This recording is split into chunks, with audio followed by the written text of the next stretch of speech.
What's going on, everyone? I'm just a typical average American here today to react and learn about why 80% of Canada is empty. 80%. I've learned that a lot of Canada is less densely populated, especially the further north you go, right? But 80% empty? Like completely empty. Like I know maybe not a lot of people living there is what I would have thought, but completely empty? But when I pull up this map of Canada and I actually think about it for a second, look at all this stuff here on the north. I might come across as a little ignorant on Canadian geography, and I apologize for that. But when I zoom in, it's like, sure, Americans are vaguely familiar with Canada here. I actually recently, at least, learned more about the territories in Canada, provinces, and there are territories: Yukon, Northwest Territories, Nunavut, excuse me. And then it's like if you scroll up, did anyone else know about this? I'm kidding. Did but for Americans at least, look at all this stuff. This is highlighted, so this is all Canada as well, all the way up. I mean, all the way up almost as north as the northern part of Greenland. Like, I've never thought about that. It's just not something we've ever really discussed here at the American Council, where we discuss all things Canadian. Yeah, I'm the president of the Canadian American Council of looking at Google Maps, for sure. Anyway, before I ramble off into oblivion, I just thought this video would be extremely helpful to me. And it's just a fascinating title. Why 80% of Canada is empty? Not just the cold, it says in the title, in parentheses. Not just the cold. So that's another question to me. I understand why maybe a large part of the Canadian population wouldn't want to live in the eternal cold when it gets really, really north. But this is saying that there's parts of Canada that are just maybe people not living there. I don't know why. Maybe they're like not hospitable for other reasons. But anyway, I don't need to speculate anymore. We have a video that's gonna teach me everything I need to know, right? So let's take a look. This is Canada. It is a huge country, stretching from the Atlantic Ocean to the east, along the Arctic Ocean to the north, and to the Pacific Ocean in the western coast. The country encompasses a colossal 9.9 million kilometers squared, or 3.8 million square miles of land. The total area of the continent of Europe, which is 10.5 million kilometers squared, is only slightly larger than the country of Canada. The total area of Europe is only slightly bigger than Canada. That's a good way of putting it. That puts it in perspective. Oh my gosh. But 80% of Canada is empty. I have to get that through my brain as well. Yet it has 19 times the population at over 750 million people, while Canada only has around 38 million. That's pretty amazing too. How densely populated Europe is. We're just gonna say Europe and Canada are about the same size. But how much? What's the population of Europe? 150 of Canada. Yet it has 19 times the population at 19 times more people, but they're the same size. Over 750 million people, while Canada only has around 38 million. Right. For comparison, Java, an island in Indonesia, has over 145 million people in an area less than half the size of Canada's four smallest states, Newfoundland and Labrador. Yet this Canadian... What? I know this video is about Canada, but Java? I'm not familiar with that. Less than half in Indonesia has around 38 million. For comparison, Java, an island in Indonesia... Island in Indonesia? 100 million people? That's... wow. That must be one of the most densely populated countries on Earth, where Canada seems to be the opposite. Canada's four smallest states, Newfoundland and Labrador. Yet this Canadian province only has just over 520,000 people. The country also has a vast maritime terrain, with the world's longest coastline of over 240,000 kilometers, or over 150,000 miles. Right. The name Canada was derived from an Iroquoian word, Kanata, meaning settlement. It was home to the natives for thousands of years before Europeans arrived. The Vikings were the first Europeans to arrive and make settlement. but the more impactful wave of European settlers came in the 16th century and onwards. In a lot of ways, This is interesting stuff. I didn't know this was going to be kind of a history lesson of sorts, but I don't mind it. I'm not very good with Canadian history. Canada shares similarities with the United States. But why does it have a way lesser population, and why is it very sparsely populated? Why do most Yeah. Canadians live south of this line and avoid the rest of the country? Oh my gosh, that blew my mind. That was a whole experience learning that like how many Canadians live south of that line there?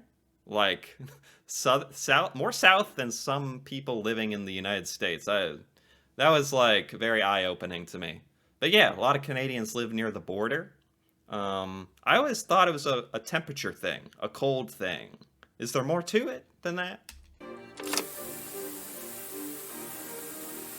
Oh, you know what else? It's also like a lot of major Canadian cities happen to be like south. So that makes a lot of sense too. So, what are the reasons most of Canada is empty? Is it because of the cold? Yeah. Well, yes, obviously. But that's Okay. not the only reason. Okay. Temperatures throughout the winter are usually below or around. Hold on. What are I'm so focused on what he's saying. I didn't even admire this pack of caribou? Deer? Deer. I don't know. That's not the only reason.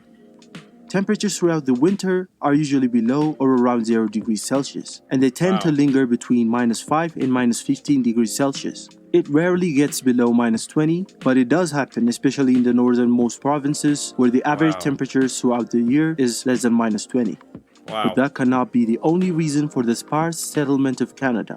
I mean, look at some Russian settlements in the same latitude. They have much Right. more people than Canada does. So we can assume it's not just the cold, because Russia is a very cold place itself. If not, Huh. This is just making me like think more about staring at the map. Yeah. If you look at Canada, like they drew a line and there's like massive parts of Russia that are just as north as some of the northern parts of Canada. Although I have to say, Canada is almost touching the top of the earth here. That's kind of an achievement in and of itself.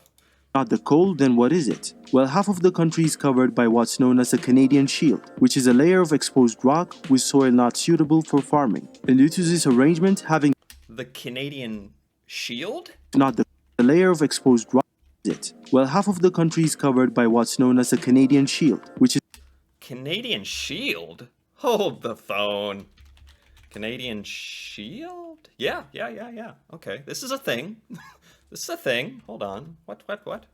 The Canadian Shield, also called the Laurentian Plateau, is a geologic shield, a large area of exposed Precambrian igneous and high-grade metamorphic rocks.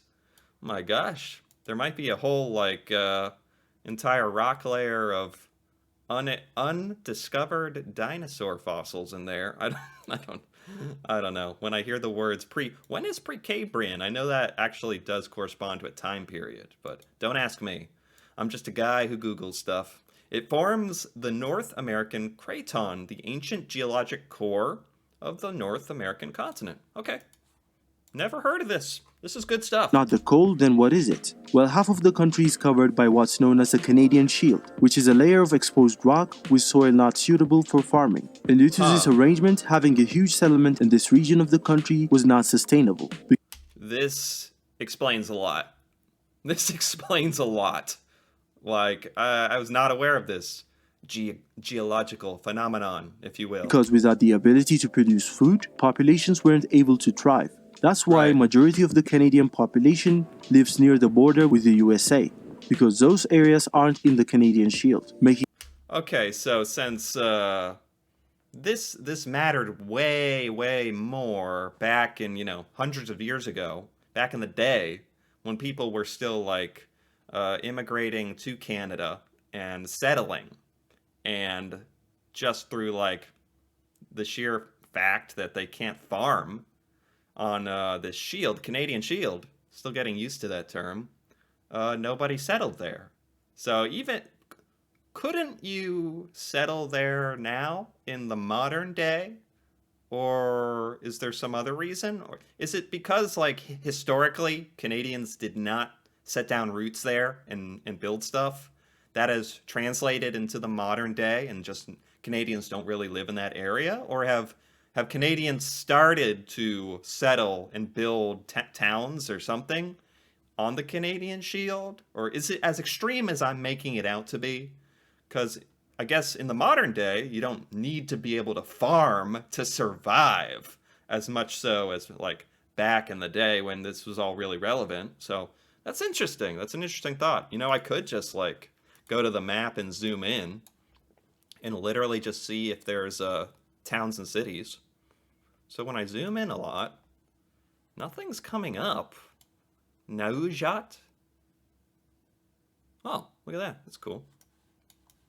Yeah, like when I scroll around here, Nunavut Land Claims Agreement. Yeah, not much coming up, like in the ways of towns and cities. They would come up if I zoomed in, right? No, maybe I'm on the wrong type of thing. Hold on. I'm gonna get to the bottom of this. Let's go to the traffic view. Would this work?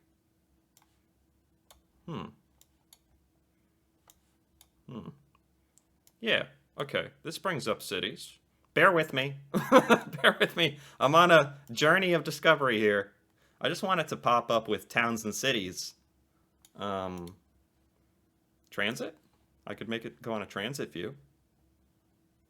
I mean, when I look at it like this and scroll in a bit, nothing really pops up. So it leads me to believe that there's not so many towns and cities. But when I scroll more this way, we start seeing cities. Yeah, we start seeing like highways and cities and stuff. And when I scroll towards the Canadian Shield, nothing. So is this accurate? Am I getting an accurate representation here? Or am I just using Google Maps wrong? Interesting. Anyway, I think I've gone on long enough about that. Making large-scale farming possible. The main thing that seals the fate for this portion of the land being settled compared to other regions of the country is the ease of access for ships via the St. Lawrence River. For centuries, this was the easiest way to sail and explore the American interior. Consequently, this is where we find the major Canadian cities of Montreal and Toronto, which also explains why 60% of the population lives in the states of Ontario and Quebec. 60%? I didn't know that. Ontario and Quebec, 60% of Canadians. Wow. Wow. In fact, 50% of all Canadians live just south of this line. There's also the effect brought by the Great Lakes, Lake Ontario, Lake Erie, Lake Huron, Lake Michigan, and Lake Superior. They are so huge, they act the same way as seas do, by helping in warming the coastline during the cooler months and cooling the air during the increasingly hot summers, making it further more attractive to settlement than, for example, Eureka, which is the northernmost and coldest city of Canada. Wow, okay. So even being nearby any body of water helps regulate temperature. At some point in science courses and whatnot, we have learned that, even in America, we have learned some of those things stuck, where large bodies of water can help regulate warmer temperatures. So that's just another reason why Canadians have tended towards, like, the South, basically. All right, very interesting. It's all starting to make sense. All these favorable factors in the South explain why the population near the coastline and the southern border exploded in just a century. Yeah. This shows that the size of a country can be very deceiving and not all land is good land to settle. However, we can also agree that Canada has punched way above its population weight, providing very high standard of living for its people and being among the best countries in the world to live in. So population largeness is not necessarily an indicator of success. If you want to know how this animal destroyed North Korea, check out this. What? Okay. That was random. If you want to learn about how this animal destroyed North Korea, maybe some other time. Very random. Anyway, I like this video. That was really cool. Makes a lot of sense. This was by InfoDoc, by the way, and I liked it. I got to give it a like. Wow, that was actually super interesting.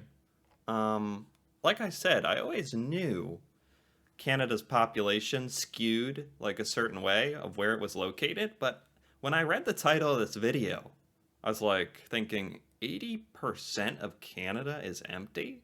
Makes way more sense now, learning about the Canadian Shield, the rock formations, or that layer of rock that makes like living very inhospitable. That's kind of part of my theorizing and my speculation at the beginning.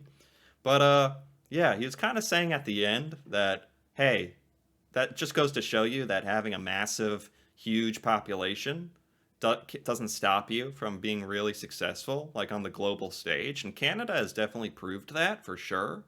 Plus, I like how Canada has like 1/10 the population of America. I think it's kind of cool. It's like, even though 38 million people is an unfathomable amount of people, it's still, with how small it is compared to others, makes Canada seem like more of a like tighter knit community in a way, and the way that a lot of Canadians are so packed in like areas close to each other, whereas Canada itself is so massive. It's kind of nice. Like Canadians are sticking together, even though it's to get out of the freezing cold and the rocks. If I want to boil it down into terms I can understand. Anyway, I like this. That was pretty informative and actually really interesting. Anyway, if you enjoyed this as well, feel free to give this video a like or leave a comment. And if you're interested in more videos like this, me reacting to Canada, Canadian culture, stuff in Canada I've never learned about or heard about before, feel free to subscribe for more. And until then, thanks for watching, and see you next time.